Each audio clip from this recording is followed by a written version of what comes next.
ഭഗവദ്ഗീത ശ്രീകൃഷ്ണോപദേശഗീത ആദ്യ പദം മുതൽ ധർമ്മത്തിലൂന്നിയ വേദവ്യാസ കവിത. ഹരി ഓം. എല്ലാവർക്കും എൻ്റെ വിനീത നമസ്കാരം. ഭഗവത്ഗീതയിലൂടെ ജീവിത വിജയം. വേദവ്യാസ കവിത. ഓരോ മനുഷ്യൻ്റെ ജീവിതത്തെയും വളരെ അനുഗ്രഹീതമാക്കാൻ സഹായിക്കുന്ന ഭഗവത്ഗീത പോലുള്ളൊരു കൃതി നാം ഹിന്ദു സമൂഹം പ്രത്യേകിച്ച് പഠിക്കാതെ പോയത് വലിയൊരു നഷ്ടം തന്നെയാണ്. കാരണം ഗീത പഠിച്ചിരുന്നു എങ്കിൽ നമുക്ക് കുറേ കൂടി വളരെ സ്വസ്ഥവും ശാന്തവും സമാധാനവും സംതൃപ്തിയും കൃതാർത്ഥതയും നമ്മുടെ ജീവിതത്തിൽ നമുക്ക് കൊണ്ടു നടക്കാമായിരുന്നു. മനുഷ്യൻ മനസ്സുകൊണ്ടാണ് ജീവിക്കുന്നത്.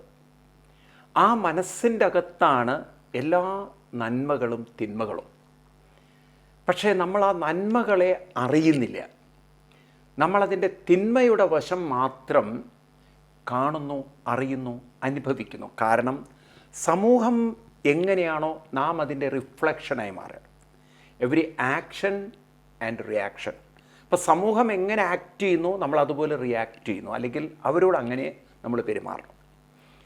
അപ്പം നമ്മൾ പലപ്പോഴും നമ്മുടെ ജീവിതത്തിൽ നമ്മുടെ മനസ്സിനകത്തുള്ള കുറവുകളെയും കാണുന്നില്ല, കഴിവുകളെയും കാണുന്നില്ല. നേരെ മറിച്ച് നാം എപ്പോഴും ഒന്നുകിൽ അപഹർഷതാബോധത്തിൽ ജീവിക്കുക, അല്ലെങ്കിൽ ലോകത്തോടെപ്പോഴും എതിരിട്ട് പോരാടി പ്രശ്നമുണ്ടാക്കി ജീവിക്കുക. ദൈനംദിന പത്രവാർത്തകൾ എടുത്തു വായിച്ചു നോക്കൂ. ഇപ്പോൾ ഒരു കുടുംബജീവിതത്തിൽ തന്നെ ഇപ്പോൾ ഭർത്താവോ ഭാര്യ മക്കളോ ഒക്കെ ഉള്ളൊരു കുട്ടി, പെൺകുട്ടി, ആ ഭർത്താവിൻ്റെ അച്ഛനും അമ്മയൊക്കെ ആയിട്ടുള്ള ബന്ധങ്ങളിൽ ജീവിക്കുന്ന ഒരു കുട്ടി. ആ അച്ഛനമ്മമാരുടെ പെരുമാറ്റം തന്നോടെങ്ങനെയാണോ അതുപോലെ അങ്ങോട്ടും തിരിച്ച്, അതാണ് നമ്മുടെ ഒരു ഭാഷ. ഇങ്ങോട്ടെങ്ങനെയാണോ അങ്ങോട്ടങ്ങ്, അങ്ങനെയാണ് ഞാൻ. ഈ തരത്തിൽ നമ്മൾക്ക് കിട്ടുന്നത് നെഗറ്റീവാണെങ്കിൽ നമ്മൾ നെഗറ്റീവ് ആവുകയാണ്. അത് വീട്ടിൽ മാത്രമല്ല ജോലി സ്ഥലത്തും അങ്ങനെ ആവുകയാണ്. അങ്ങനെ സമൂഹത്തിൽ മുഴുവൻ ഒരു പോരാളികളായിത്തീരുക. പോരാളി എന്ന് പറയുന്ന അവസ്ഥ എന്താണ്? ആരോട് പോരാടാനാണ് നമ്മൾ വന്നിരിക്കുന്നത്? പോരാളികൾ പോരാടാൻ വന്നിരിക്കുന്ന നമ്മൾ ധീരന്മാരാവാൻ ശ്രമിക്കണ്ടേ? അപ്പം അത് സാധിക്കണമെങ്കിൽ ഗീത പോലുള്ള കൃതികൾ നാം പഠിക്കേണ്ടതുണ്ട്.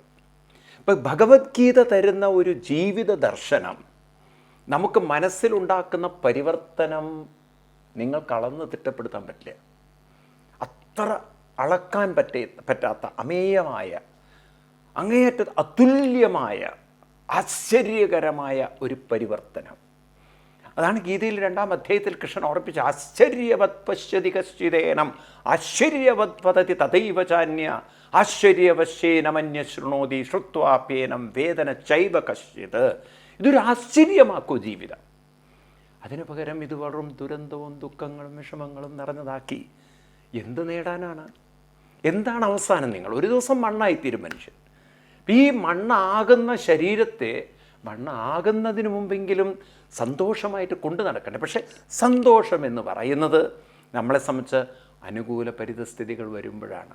അതായിരിക്കരുത്. ഏത് സാഹചര്യത്തിലും ഏത് സന്ദർഭത്തിലും മനസ്സിനെ സന്തോഷമാക്കി നിലനിർത്താൻ സാധിക്കുന്ന വിദ്യയാണ് ഗീത പറഞ്ഞിരുന്നത്. അപ്പം നമുക്ക് ഗീത പഠിച്ചാൽ അനുകൂലമായ സന്ദർഭത്തിൽ മാത്രമല്ല പ്രതികൂലമായ സാഹചര്യത്തിലും ഒരു ശാന്തചിത്തം, സ്വസ്ഥ മനസ്സ്, സംതൃപ്ത മനസ്സ് കൊണ്ടു നടക്കാൻ സാധിക്കും. അങ്ങനെയുള്ളൊരു മനസ്സിനെ ഡെവലപ്പ് ചെയ്തെടുക്കുക, അതാണ് ഗീത തരുന്നൊരു ട്രെയിനിങ്. നമുക്ക് പല പരിശീലനം ഉള്ളതുപോലെ മൈൻഡ് ട്രെയിനിങ് ആണത്. മൈൻഡ് ട്രാൻസ്ഫോർമേഷനാണ്, മൈൻഡ് റിഫൈനിങ് ആണ്, മൈൻഡ് അപ്ലിറ്റ്മെൻ്റ് ആണ്, അപ്ഗ്രേഡിങ്. നമ്മളൊക്കെ മൊബൈലിൽ പല ആപ്പുകളും അപ്ഗ്രേഡ് ചെയ്യാറുണ്ട്, അല്ലെങ്കിൽ അപ്ഡേറ്റ് ചെയ്യാറുണ്ട്. ഇവിടെ നമ്മൾ മൈൻഡിനെ അപ്ഗ്രേഡ് ചെയ്യാണ്, അപ്ഡേറ്റ് ചെയ്യാണ്. ഈ തരത്തിൽ നമ്മുടെ മനസ്സിനെ ഉയർത്തിയെടുക്കാൻ വ്യക്തമായ ക്ലിയറായിട്ടുള്ള ഒരു പാത നമുക്ക് ആവശ്യമുണ്ട്. ഏതു വഴിക്ക് പോയാലാണ് എൻ്റെ മനസ്സുയരുക? ഏതു വഴിക്ക് പോയാലാണ് എൻ്റെ മനസ്സ് വിഷമങ്ങളും ദുഃഖങ്ങളും നിറഞ്ഞതാവുക? ഈ രണ്ട് കാര്യങ്ങളും നമുക്ക് വ്യക്തമായി അറിഞ്ഞിരിക്കണം. അപ്പം ഗീത തരുന്നൊരു പാത, ശ്രേയോ മാർഗം. അർജുനൻ അതാണല്ലോ ചോദിച്ചത്, ശ്രേയസ്യാൽ നിശ്ചിതം ബ്രൂഹി തന്മേ ശിഷ്യസ്തേഹം ശാതിമാം ത്വാം പ്രപന്നം. ഞാൻ അവിടുത്തെ ശിഷ്യനാണ്, ശ്രേയോ മാർഗം പറഞ്ഞുതരൂ. അപ്പം ഈ ശ്രേയസ്സിൻ്റെ മാർഗം എന്ന് പറയുന്നത് മനസ്സിൻ്റെ കരുത്തിൻ്റെ, ശക്തിയുടെ, ഊർജത്തിൻ്റെ മാർഗമാണ്. അപ്പം ആ മാർഗത്തിലൂടെയാണ് ഭഗവത്ഗീത നമ്മളെ നയിക്കുന്നെങ്കിൽ കൂടുതൽ ആഴത്തിൽ നമുക്ക് ഭഗവത്ഗീത പഠിക്കേണ്ടതുണ്ട്, ഗീത മനസ്സിലാക്കേണ്ടതുണ്ട്. ഗീതയിലേക്ക് കടക്കാം. നമ്മൾ എത്തി നിൽക്കുന്നത് 19-20 ശ്ലോകങ്ങളാണ് 4-ാം അധ്യായത്തിൽ. ആ ശ്ലോകങ്ങൾ രണ്ടും പരസ്പരം ചേർത്ത് വായിക്കേണ്ട ശ്ലോകങ്ങളായതുകൊണ്ട് ഒന്നുകൂടി ഞാൻ ആവർത്തിക്കുന്നു. ആ ശ്ലോകങ്ങളുടെ വ്യാഖ്യാനം നമ്മൾ കഴിഞ്ഞ ക്ലാസ്സിൽ കണ്ടു, എങ്കിലും ഒന്നുകൂടി വിസ്തരിച്ച് നമുക്ക് നോക്കാം. യസ്യ സർവേ സമാരംഭാ കാമസങ്കൽപ്പവർജിതാ ജ്ഞാനാഗ്നിദഗ്ധകർമാണം തമാഹു പണ്ഡിതം ബുധാം. 20-ാമത്തെ ശ്ലോകം. തെക്ത്വാ കർമ്മഫലാസംഗം നിത്യതൃപ്തോ നിരാശ്രയാ കർമ്മണ്യഭിപ്രവത്തോപി നൈവ കിഞ്ചിത് കരോതി സാം. ഈ ശ്ലോകങ്ങളെല്ലാം ഒരു വ്യക്തിയെ എങ്ങനെ ഉത്കൃഷ്ടനാക്കി മാറ്റാമെന്ന രഹസ്യങ്ങൾ പറഞ്ഞു തരുന്ന ശ്ലോകങ്ങളാണ്. ഈ ലോകത്തിലുള്ള പ്രത്യേകിച്ച് യുവസമൂഹം, യുവതി യുവാക്കൾ ഗീതയിൽ പറയുന്ന ഇത്തരം മൂല്യങ്ങളെ നമ്മുടെ ജീവിതത്തിൽ ഇംപ്ലിമെൻ്റ് ചെയ്യുകയാണെങ്കിൽ you can bring out the best in spite of all your short Cummings, limitations. ഇപ്പം നമ്മളെ ഒരാളെ എങ്ങനെ നമുക്ക് ശ്രേഷ്ഠനാക്കിയെടുക്കാൻ സാധിക്കും? ഇതൊരു വെറും ഡ്രീമല്ലത്, ഒരു ഇമാജിനേഷൻ അല്ല, ഇത് റിയലായിട്ട് പറയുന്ന കാര്യമാണ്. കാരണം അനവധി മഹാത്മാക്കൾ ഈ പാതയിലൂടെ പോയി ഉത്കൃഷ്ടരായി മാറിയിട്ടുണ്ട്. അതുകൊണ്ട് നിങ്ങൾ വിചാരിക്കേണ്ട it is impossible. It is possible provided നമ്മൾ ജീവിതത്തിൽ ചില മാറ്റങ്ങൾ ഉണ്ടാക്കാൻ തയ്യാറാവണം. ഇന്നലെ വരെയുള്ള നിങ്ങളുടെ വ്യക്തിത്വത്തിൽ ചെറിയ മാറ്റങ്ങളെങ്കിലും നിങ്ങൾ വരുത്താൻ തയ്യാറല്ലെങ്കിൽ ഒരു ചലനം പോലും ഉണ്ടാവില്ല. So if you want to change your mind, change in the sense more energetic ആക്കണമെങ്കിൽ, മോർ ഒരു ഇൻസ്പിറേഷനുള്ള മൈൻഡ് ആക്കണമെങ്കിൽ, കഴിവുള്ള മനസ്സാക്കണമെങ്കിൽ, ഒന്ന് നിങ്ങൾ മാറ്റത്തിന് തയ്യാറാവണം. മാറ്റത്തിന് തയ്യാറുണ്ടോ? അതാണ് ഫസ്റ്റ് ചോദ്യം. നിങ്ങൾക്ക് മാറണം എന്ന ആഗ്രഹമുണ്ടോ? എങ്കിൽ നിങ്ങൾ ഈ ഗീതയിൽ പറയുന്ന കാര്യങ്ങൾ ഇംപ്ലിമെൻ്റ് ചെയ്യണം. ഇപ്പം കൃഷ്ണൻ പറയുന്ന ഒന്നാമത്തെ കാര്യം, ആരാണോ കാമസങ്കല്പവർജിത, കാമസങ്കല്പങ്ങളെ വർജിക്കണം. ഇപ്പം പൊതുവേ നമ്മൾ ഈ കാമസങ്കല്പം എന്നൊക്കെ പറയുമ്പോൾ ഞാൻ കഴിഞ്ഞ ക്ലാസ്സിലൊക്കെ പറഞ്ഞു, വേണ്ടാത്ത അർത്ഥങ്ങൾ എടുക്കുക. ഒരു സ്ത്രീയോട് തോന്നുന്ന അഭിനിവേശമല്ല ഇവിടെ കാമം.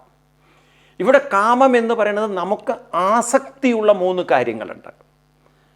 ഒന്നാമത്തത് ആലസ്യമാണ്. അപ്പോൾ ഈ ആലസ്യം മാറ്റണമെങ്കിൽ കൃത്യനിഷ്ഠ വേണം. ആർക്കാണോ ജീവിതം പരിവർത്തനം വരുത്തണം, ഉയർത്തണം, ഉന്നതമാക്കണം, ശ്രേഷ്ഠമാക്കണം, കരുത്തുള്ളതാക്കണം, ഉന്നതിയിലേക്ക് എത്തിക്കണം ജീവിതത്തെ എന്ന് ആഗ്രഹിക്കുന്നത്, അവർക്ക് ജീവിതത്തിൽ കൃത്യനിഷ്ഠ കൂടിയേ കഴിയുള്ളൂ. കാരണം ആലസ്യം നമ്മുടെ കഴിവുകളെ ചോർത്തിക്കളയും. ആലസ്യം നമ്മുടെ സകല ശക്തിയും നമ്മളറിയാതെ നമ്മളിൽ നിന്ന് നഷ്ടപ്പെടുത്തും. ചെറിയ സുഷിരം വന്ന ഒരു പാനി പോലെയാണത്. ഒരു കുടത്തിന് സുഷിരം വീണാൽ എന്തായിരിക്കും? ഒരു ബക്കറ്റിന് ചെറിയ ഒരു ദ്വാരം വീണിട്ടുണ്ടെങ്കിൽ എന്തായിരിക്കും അതിലെ വെള്ളത്തിൻ്റെ അവസ്ഥ? ഇതുപോലെ ചോർന്നു പോകുന്ന, ഊർജം നശിച്ചു പോകുന്ന, വിട്ടുപോകുന്ന ഒരു ജീവിതം നയിച്ചാൽ വലിയ ആഗ്രഹങ്ങൾ കൊണ്ട് നടന്നിട്ട് കാര്യമില്ല. ആഗ്രഹങ്ങളൊക്കെ നിങ്ങൾക്ക് വലുതായിരിക്കാം, പക്ഷേ if you don't know how to preserve energy, how to improve your quality, നിങ്ങളിനി എത്ര നിങ്ങൾ സ്വപ്നം കണ്ടിട്ടും കാര്യമില്ല. ഇന്ന് നല്ലൊരു ശതമാനം യുവത്വവും സ്വപ്നത്തിൽ ജീവിക്കുന്നവരാണ്.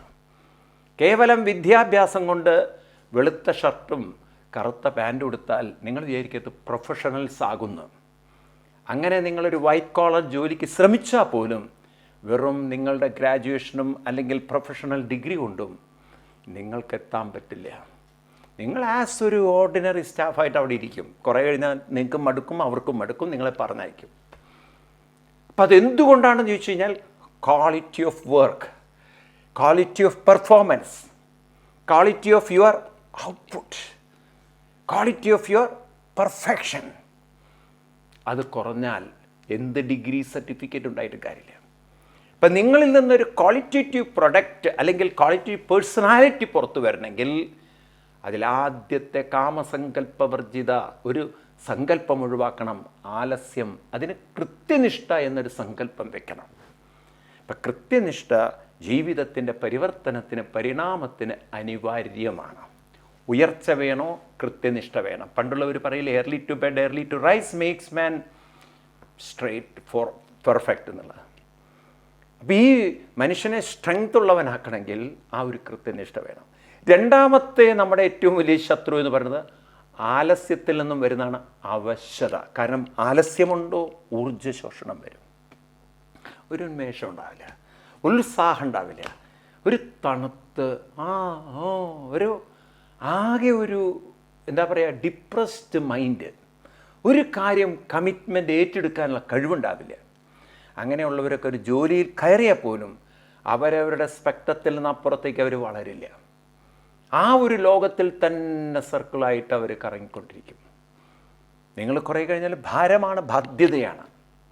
അതുകൊണ്ട് മനസ്സിന് നല്ല ഊർജവും ഉന്മേഷവും നിലനിർത്തണമെന്ന് ആഗ്രഹമുണ്ടെങ്കിൽ ഈ കൃത്യനിഷ്ഠയും അതിൻ്റെ കൂടെ ചില അനുഷ്ഠാനങ്ങളുണ്ട്. അതാണ് പ്രാണായാമം. അതിനുവേണ്ടി യോഗ, ക്ഷേത്രദർശനം തുടങ്ങിയ ആക്ടിവിറ്റിയിലൂടെ മാത്രമേ ഊർജം. നോക്കൂ, ഏതൊരു ശക്തിയും ഉണരണമെങ്കിൽ ആക്ടിവിറ്റി വേണ്ടേ? ഒരു മോട്ടോർ വർക്ക് ചെയ്താലല്ലേ അതിൽ നിന്ന് എനർജി ജനറേറ്റ് ചെയ്യുള്ളൂ. ഒരു ജനറേറ്റർ ഓൺ ചെയ്താലല്ലേ ഇന്ന് പവർ ജനറേറ്റ് ചെയ്യുള്ളൂ. ഒരു ചലനം ഉണ്ടാവണ്ടേ? ശരീരത്തിനും മനസ്സിനും ചലനമുണ്ടാക്കാൻ അതിനാണ് ക്ഷേത്രദർശനം, അതിനാണ് യോഗ, അതിനാണ് പ്രാണായാമം തുടങ്ങിയ പ്രതിവിധികൾ അല്ലെങ്കിൽ പരിശീലനങ്ങൾ.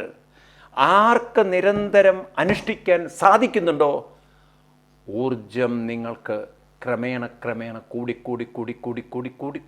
വരുന്നത് കാണാം. ഊർജം കുറയുന്നതിന് കാരണം അലസതയാണ്. ഊർജം കൂടുന്നതിന് കാരണം കൃത്യനിഷ്ഠയും ചില അനുഷ്ഠാനങ്ങളുമാണ്. ആ അനുഷ്ഠാനങ്ങളിൽ പ്രധാനപ്പെട്ടതാണ് ഞാൻ പറഞ്ഞ യോഗ, അതുപോലെ തന്നെ ക്ഷേത്രദർശനം തുടങ്ങിയിട്ട് കാര്യങ്ങൾ നിങ്ങൾ ചെയ്തു നോക്കൂ. അപ്പം നിങ്ങൾക്ക് കാണാൻ നിങ്ങളിൽ ഉണ്ടാകുന്ന മാറ്റം.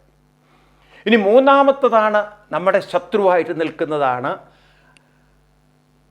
അലസതയുണ്ടോ, അവശതയുണ്ടോ, അസ്വസ്ഥതയുണ്ട്. അനാവശ്യമായ ചിന്തകൾ, മറ്റുള്ളവരെ കുറ്റം പറയുക, മറ്റുള്ളവരുടെ ദോഷം കാണുക, തൻ്റെ പ്രവൃത്തിയെ ന്യായീകരിക്കുക, താൻ ചെയ്യുന്നതൊക്കെ ശരിയാണെന്ന് തോന്നുക.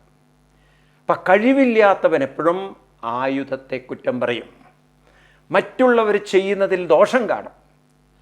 അപ്പം അതുകൊണ്ട് നമ്മുടെ ജീവിതത്തെ മാറ്റിമറിക്കണം എന്ന് നിങ്ങൾ ആഗ്രഹിക്കുന്നുവെങ്കിൽ ഈ ആലസ്യം, അവശത, അസ്വസ്ഥത തുടങ്ങിയ മാനസിക ദൗർബല്യങ്ങളെ തെക്ത ഉത്തിഷ്ഠ പരം തപ എന്ന് കൃഷ്ണൻ ഗീതയിൽ ആഹ്വാനം ചെയ്തത് നാം അനുസരിക്കണം.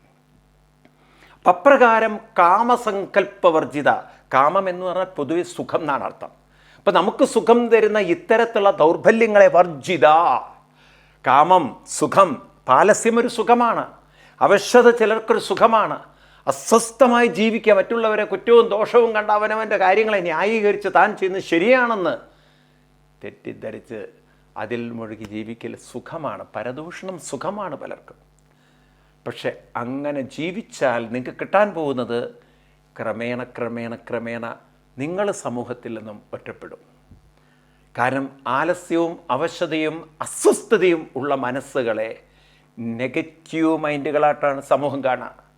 ഈ നെഗറ്റീവ് മൈൻഡുകളെ പതുക്കെ മറ്റുള്ളവർ മാറ്റി നിർത്തും. അതൊരു ഡിപ്രഷൻ സ്റ്റേറ്റിലേക്ക് കൊണ്ടുപോകും. പിന്നീട് നിങ്ങൾക്ക് ആൽക്കഹോളോ ഡ്രഗ്സോ സമാധാനത്തിന് വേണ്ടി അന്വേഷിക്കേണ്ടി വരും.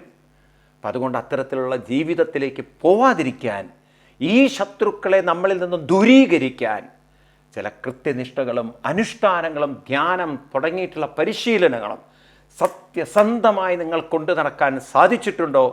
കൃഷ്ണൻ പറയുന്ന പോലെ ജ്ഞാനാഗ്നി ദഗ്ധകർമാണം, ഇത്തരത്തിലുള്ള ഒരു അറിവിൻ്റെ വെളിച്ചത്തിൽ ഞാൻ ഇങ്ങനെയാണ് ജീവിക്കുക, ഈ ജീവിതം കൊണ്ട് എനിക്ക് പരിവർത്തനമുണ്ടാക്കാൻ സാധിക്കുമെന്ന് നിങ്ങൾക്ക് വ്യക്തമായ ജ്ഞാനം, വ്യക്തമായ ഉറപ്പ് നിങ്ങളെ ക്രമേണ ക്രമേണ ക്രമേണ പരിവർത്തനം വരുത്തുന്ന മനസ്സിൻ്റെ ഉടമകളെയാണ് തമ്മാഹു പണ്ഡിതം ബുധ, അവരെയാണ് കൃഷ്ണൻ പണ്ഡിതൻ എന്ന് പറയുന്നത്. പണ്ഡിതൻ എന്ന് പറഞ്ഞാൽ യൂണിവേഴ്സിറ്റിയിൽ നിന്ന് ഒരു ജോഡ് പുസ്തകം കൊണ്ടുവന്ന് ബൈഹാർട്ട് പഠിച്ച് അത് എഴുതി പാസ്സാകുന്ന ആളുകളെ അല്ല. അത് വെറും ബുദ്ധിയുടെ ഒരു എക്സസൈസ് മാത്രമാണ്. അത് വെറും ഒരു ബുദ്ധിക്കുള്ളൊരു കഴിവാണ് ബൈഹാർട്ട് പഠിക്കൽ, അല്ലെങ്കിൽ മനപ്പാഠം പഠിക്കൽ, അല്ലെങ്കിൽ കുറച്ച് കാര്യങ്ങൾ മനസ്സിലാക്കി അത് എഴുതി വെച്ച് പാസ്സാകുന്നതാണ് മഹത്വം എന്ന് കരുതരുത്.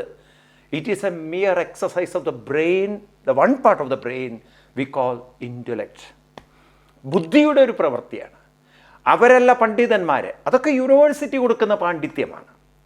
പണ്ഡിതൻ എന്ന് പറയുന്നത് ജീവിതത്തിൽ നാം നേരിടുന്ന കാര്യങ്ങളെ, നാം ചെയ്യുന്ന കാര്യങ്ങളെ ഊർജത്തോടെ, ഉത്സാഹത്തോടെ, സന്തോഷത്തോടെ, സംതൃപ്തിയോടെ, കരുത്തോടെ കൊണ്ടു നടക്കാനും നേരിടാനും അഭിമുഖീകരിക്കാനും മറികടക്കാനും സാധിക്കുന്ന ഊർജമുള്ള മനസ്സിൻ്റെ ഉടമകളെയാണ് ഭാരതീയ സംസ്കൃതി പണ്ഡിതം ബുധ, അവരാണ് പണ്ഡിതന്മാർ. അപ്പം അത്തരത്തിലുള്ളൊരു മാനസിക പരിവർത്തനത്തിലേക്ക് നമ്മളെ പിടിച്ചുയർത്തുകയാണ് ഭഗവാൻ കൃഷ്ണൻ. അപ്പം അതുകൊണ്ടാണ് ഞാൻ ആവർത്തിച്ച് പറഞ്ഞ ഗീത പഠിക്കൂ, ഗീത മനസ്സിലാക്കൂ, ഗീത ഉൾക്കൊള്ളൂ. പരിവർത്തനം ജീവിതത്തിൽ സംഭവിച്ചിരിക്കും. ആ കാര്യത്തിൽ നിങ്ങൾ സംശയിക്കേ വേണ്ട. നിങ്ങൾ ഏത് മതസ്ഥരായിക്കോളൂ, ഏത് വിഭാഗക്കാരായിക്കോളൂ, ആണാവട്ടെ പെണ്ണാവട്ടെ കുട്ടിയാവട്ടെ യുവാവട്ടെ യുവതിയാവട്ടെ, ഡസൻറ്റ് മാറ്റർ. നിങ്ങൾക്ക് സാധിക്കും. നിങ്ങളുടെ ജീവിതത്തിൽ നിങ്ങൾക്ക് ഈ പറഞ്ഞ സത്യങ്ങളൊക്കെ എത്തിച്ചേരാൻ, അതായത് ധൈര്യം, കരുത്ത്, ശക്തി എന്നൊക്കെ പറഞ്ഞില്ലേ, അത് കൈവരിക്കാൻ സാധിക്കും. അങ്ങനെ സാധിച്ചു കഴിഞ്ഞാൽ ജീവിതത്തിൽ വലിയൊരു ആത്മസംതൃപ്തി, ആത്മകൃതാർത്ഥത, ആത്മധന്യത, ആത്മനിർവൃതി നമുക്ക് കൊണ്ടു നടക്കാൻ സാധിക്കും. എന്നിട്ട് കൃഷ്ണൻ തുടർന്ന് പറയുന്നു, തെക്വാ കർമ്മഫലാസംഘം നിത്യതൃപ്തോ നിരാശ്രയ കർമ്മണ്യഭിപ്രവത്തോപി നൈവ കിഞ്ചിത് കരോതി സാം. തെക്വാ കർമ്മഫലാസംഘം എന്നും ഈ ശ്ലോകം പറയുമ്പോൾ ഇതേറെ ദുർവ്യാഖ്യാനം ചെയ്യുന്നൊരു സമൂഹമാണ് നമ്മുടെ ചുറ്റുമെന്ന് ഞാൻ ആവർത്തിച്ചു പറഞ്ഞു. കർമ്മഫലാസംഘം തെക്വാ എന്ന് പറയുമ്പോൾ ആളുകൾ തെറ്റിദ്ധരിക്കുക, അവരുടെ ശമ്പളം എടുത്ത് കൊടുക്കണം, അല്ലെങ്കിൽ അവർ കൂലി ചോദിക്കാൻ പാടില്ല, അവരെല്ലാം അനുഭവിച്ച് തീർക്കണം, ഒരു പണിയും അവർ വേണ്ടാന്ന് പറയരുത്, കൂലി കുറഞ്ഞു അതുകൊണ്ട് നിങ്ങൾ ചെയ്യില്ല, അങ്ങനെ പറയാൻ പാടില്ല, നിങ്ങൾ എന്തും ചെയ്യാൻ വിധിക്കപ്പെട്ടവരാണ് എന്നൊക്കെയാണ് അർത്ഥം എന്നാണ് പലരും വ്യാഖ്യാനിക്കുന്നത്. കർമ്മഫലാസംഘം എന്ന് പറഞ്ഞാൽ കൃഷ്ണൻ ഒരിക്കലും കൂലി ചോദിക്കരുത്, ശമ്പളം ചോദിക്കരുത്, പണി മാത്രം എടുക്കാവൂ എന്ന് പറഞ്ഞിട്ടില്ല. പക്ഷേ ഈ ഫലാസംഘം എന്ന വാക്ക് വളരെ വളരെ പ്രധാനപ്പെട്ടതാണ്. ഇതാണ് ഗീത കാണുന്നത്. ഗീതയിൽ 2-ാം അധ്യായത്തിൽ നിങ്ങൾക്ക് കാണാം, കർമ്മണ്യേവാധികാരസ്തേ മാ ഫലേഷു കഥാചന. ഈ ഫലം എന്താണ്? ഋഷിവര്യന്മാർ ഇത്രമാത്രം നമ്മളോട് ഫലേഷു സംഘം മാ, അരുത്, ഫലത്തിലോട് സംഘം ഉണ്ടാവരുത്. ഇവിടെയും പറയുന്നു തെക്വാ കർമ്മഫലാസംഘം, ഫലാസംഘം എടുത്ത് അതിനോടുള്ള ആസക്തി വിടൂ എന്നൊക്കെ പറയുന്നതിൻ്റെ ലക്ഷ്യം എന്താണ്, ഉദ്ദേശ്യം എന്താണ്, പർപ്പസ് എന്താണ്? ഇതൊന്ന് നാം ശ്രദ്ധിച്ചു നോക്കിയാൽ നമുക്ക് മനസ്സിലാവും. എന്ത് പ്രവൃത്തിയും നമ്മൾ ചെയ്യുന്നത് കൊണ്ടല്ലേ നമുക്ക് ഫലം കിട്ടുന്നത്. ഫലം എന്ന് പറയുന്നത് കർമ്മത്തിൻ്റെ സബ്സിക്വൻ്റ് അല്ലെങ്കിൽ അതിൻ്റെ ഒരു സബ്സിഡറിയാണ്, അതിൻ്റെ ഒരു പാർട്ടാണ്. കാരണം കർമ്മം ഉണ്ടെങ്കിലേ ഫലമുള്ളൂ. അപ്പോൾ ഈ കർമ്മമാണ് കർമ്മഫലം നിശ്ചയിക്കുന്നത്. കർമ്മം ത്യജിക്കാൻ ഭഗവാൻ കൃഷ്ണൻ പറഞ്ഞില്ലേ, കർമ്മഫലാസംഘം ത്യജിക്കാനാണ്. അപ്പോൾ എന്താ ഫലത്തെ ത്യജിക്കാൻ പറയണം? ചോദിക്കരുത്, കൂലി ചോദിക്കരുത്, ശമ്പളം ചോദിക്കരുത്, പണിയെടുത്താൽ മതി എന്നാണോ? അല്ല. പിന്നെന്താണ് ഈ കർമ്മഫലാസംഘം? കൃഷ്ണൻ കർമ്മഫലാസംഘത്തെ കൊണ്ട് അർത്ഥമാക്കുന്നത്, ഈ കർമ്മഫലാസംഘം എപ്പോഴും ഞാൻ, എനിക്ക് എന്നുള്ള സ്വാർത്ഥ ചിന്തയെ ആശ്രയിച്ചു വരുന്നതാണ്. എനിക്കെന്ത് കിട്ടും എന്നുള്ളത്. അപ്പോൾ അവിടെ ആ കർമ്മഫലാസംഗം വെച്ച് കഴിഞ്ഞ് നമ്മൾ പ്രവർത്തിക്കുമ്പോൾ പലപ്പോഴും നമ്മുടെ പ്രവൃത്തിയെ അത് ബാധിക്കും. കാരണം ഒരു ഫലത്തെക്കുറിച്ച് അസ്വസ്ഥമാകുന്ന മനസ്സിനെ പ്രവൃത്തിയിൽ വേണ്ടത്ര വ്യാപൃതരാകാൻ സാധ്യമല്ല. ഒരു പ്രവൃത്തി നന്നാവുന്നത് മനസ്സതിൽ മുഴുകിച്ചേരുമ്പോഴാണ്. ഇത് മറക്കരുത്. Every activity become perfect when your mind involve completely. മനസ്സ് പൂർണ്ണമായ ഒരു പ്രവൃത്തിയിലേക്ക് അങ്ങനെ വ്യാപൃതമാകുമ്പോഴാണ് ആ കർമ്മം ശ്രേഷ്ഠമാകുന്നത്.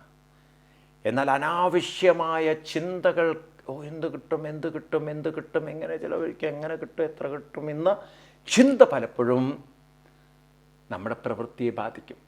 പ്രവൃത്തിയിൽ ക്വാളിറ്റി ഇല്ലാതെ പോയാൽ, അല്ലെങ്കിൽ പ്രവൃത്തിയിൽ മനസ്സിൻ്റെ ഇൻവോൾവ്മെൻ്റ് ഇല്ലാതെ പോയാൽ കർമ്മഫലത്തെയും ബാധിക്കും. അപ്പോൾ ഒരു പ്രവൃത്തി തുടങ്ങുന്നതിന് മുമ്പ് 4 ചിന്തകളുണ്ടാവണം. ഇതെല്ലാവരും ഓർത്ത് വയ്ക്കണം. ഏത് പ്രവൃത്തി, നമ്മൾ അതിനാണ് രാവിലെ എണീറ്റ് കുളിയൊക്കെ കഴിഞ്ഞ് പൂജാമുറിയിൽ പോയി ഒരു നിമിഷം കണ്ണടച്ച് നിങ്ങൾ ഇത്രയും കാര്യങ്ങൾ ഓർക്കുക. 4 things. ഒന്നാമത്തത്, നമ്മൾ നന്ദി ആരോട് ചൊല്ലണ്ടോ? നമുക്ക് ജന്മം തന്ന അമ്മ, അതിന് കാരണഭൂതനായ അച്ഛൻ.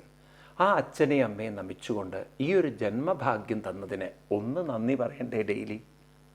ഇങ്ങനൊരു ജീവിതം നമുക്ക് കിട്ടിയില്ലേ?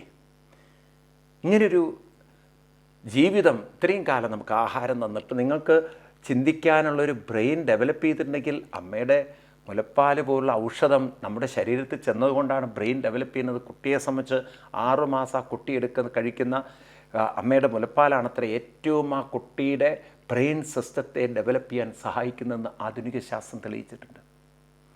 അപ്പം അമ്മയോട് നാം എത്ര കടപ്പെട്ടവരാണ്. ആ രക്തം പാലിൻ്റെ രൂപത്തിൽ നാം അനുഭവിച്ചിട്ടില്ലേ? നമുക്ക് വേണ്ടി കഷ്ടപ്പെട്ട അച്ഛനമ്മമാരെ ഒന്ന് നമിക്കണ്ടേ ഡെയിലി? ആ കൃതാർത്ഥത മറക്കാൻ പറ്റുമോ? അല്ലെങ്കിൽ ആ കടപ്പാട് മറക്കാൻ പറ്റുമോ? ഉത്തരവാദിത്വമില്ലേ? കർത്തവ്യമല്ലേ? മനസ്സുകൊണ്ട് മതി. 1. രണ്ടാമത്തെ, നിങ്ങളൊന്ന് ഓർത്തു നോക്കൂ. ഏത് പ്രവൃത്തിയും നിങ്ങൾക്ക് ചെയ്യാൻ സാധിക്കുന്നതിന് കാരണം വിദ്യാഭ്യാസം, അതുപോലെ കഴിവുകൾ. ഈ വിദ്യാഭ്യാസമൊക്കെ നമ്മൾ നേടുമ്പോൾ നമ്മുടെ മനസ്സിന് അതെല്ലാം അബ്സോർബ് ചെയ്യാൻ, ഓർമ്മിക്കാൻ, ചിന്തിക്കാൻ, മനസ്സിലാക്കാൻ കഴിവ് ആ ബ്രെയിനുള്ളത് കൊണ്ടല്ലേ? നമ്മുടെ ബ്രെയിനിലേക്കൊന്നും കയറുന്നില്ല, ഒരു ചിന്തയും ഒരു കഴിവും വരുന്നില്ലെങ്കിൽ ആ ബ്രെയിൻ സിസ്റ്റം കൊണ്ട് എന്തിനു പറ്റും? ഇന്ന് നമുക്ക് പലർക്കും സംസാരിക്കാനുള്ള കഴിവ്, പലതും ചെയ്യാനുള്ള കഴിവ്, ഓർത്തുവയ്ക്കാനുള്ള ഈ കഴിവാര് തന്നു? കഴിവിനെ നാം ഒരു ശക്തിയോട് കടപ്പെട്ടിട്ടില്ലേ? നിങ്ങൾ ഈശ്വരനെന്നോ ആത്മാവെന്നോ ഭഗവാനെന്നോ എന്ത് വേണേലും വിളിച്ചോളൂ, പക്ഷെ ഒരു അനന്ത ശക്തി, ആ ശക്തിയാണ് എനിക്ക് കഴിവ് തന്നെങ്കിൽ ഞാൻ അവിടെയും ആ കടപ്പാട്, എൻ്റെ നന്ദി അറിയിക്കേണ്ടതില്ലേ? രണ്ടാമത്തത്, 1 അച്ഛനമ്മമാരോട്, 2 ഈശ്വരൻ എന്ന് പറയുന്ന പ്രപഞ്ചത്തിന് മുഴുവൻ ശക്തി ദാതാവായിരിക്കുന്ന, പ്രപഞ്ച ശക്തിയായിരിക്കുന്ന, ബോധശക്തിയായിരിക്കുന്ന പരമാത്മശക്തിക്ക് മുമ്പിൽ ഒന്ന് പ്രണമിക്കുക. ഇനിയിപ്പോൾ മൂന്നാമത്തതാരോടാ നന്ദി പറയേണ്ടത്? അത് നമുക്ക് വിശദമായിട്ട് അടുത്ത ക്ലാസ്സിൽ നോക്കാം. കാരണം നമ്മുടെ സമയം ഇവിടെ തീരുകയാണ്. അടുത്ത ക്ലാസ്സിൽ ഡീറ്റെയിൽ ആയിട്ട് നമുക്ക് കാണാം. അതുവരെ എല്ലാവർക്കും നന്ദി, നമസ്കാരം, പ്രണാമം. വേദവ്യാസ കവിത